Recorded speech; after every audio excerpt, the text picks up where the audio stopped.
Dalam berita yang ceria dan penuh rahasia, kita akan membicarakan tentang penangkapan polisi terhadap sebuah sindikat curian motor di kawasan Pagedangan, Kabupaten Tangerang.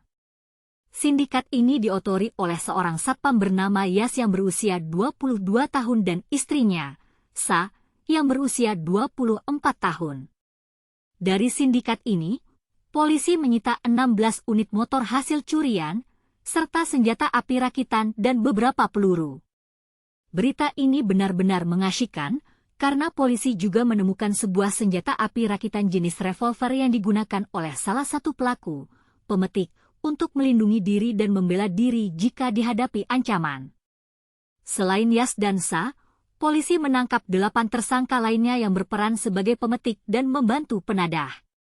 Selama 1 tahun, sindikat ini telah berdampingan dalam mencuri dan menjual motor-motor. Modus operandi mereka adalah memperjualbelikan motor hasil curian seolah-olah motor bekas. Mereka membranding diri sebagai pedagang motor bekas. Mereka telah mengirimkan sekitar 100 kali motor hasil curian ke Sumatera dalam setahun yang lalu. Dalam penangkapan ini, polisi menemukan beberapa barang bukti, yaitu 16 unit motor hasil curian, senjata api rakitan jenis revolver, 3 butir peluru, 1 butir selongsong peluru, 3 kunci letter T, 1 kunci duplikat dan kunci magnet. Selain Yas dan Sa, polisi juga menangkap 8 tersangka lainnya. Para tersangka saat ini ditahan di Polres Tangerang Selatan dan akan dihadapi ancaman hukuman mati atau penjara seumur hidup atau penjara setinggi-tingginya 20 tahun. Ada beberapa pertanyaan yang muncul dari berita ini, yaitu bagaimana cara kerja dari sindikat curian motor ini?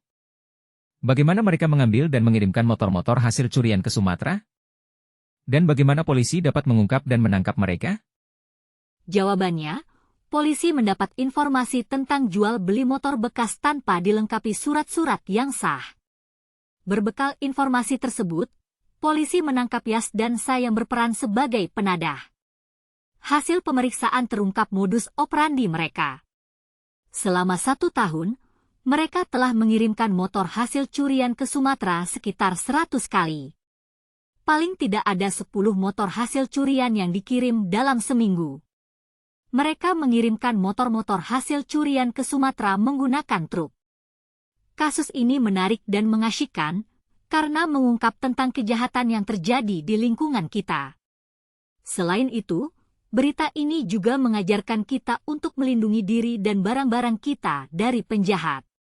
Selain itu, berita ini juga mengajarkan kita untuk bijaksana dalam membeli dan menjual barang-barang bekas.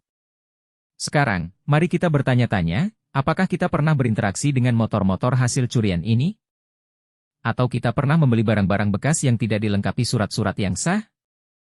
Jika iya, mari kita waspada dan hati-hati dalam melakukan transaksi. Kita tidak tahu siapa yang mungkin menjadi penjahat di sekitar kita. Demikianlah berita yang kami sampaikan kali ini, semoga dapat menarik perhatian dan bermanfaat bagi para pembaca. Terima kasih telah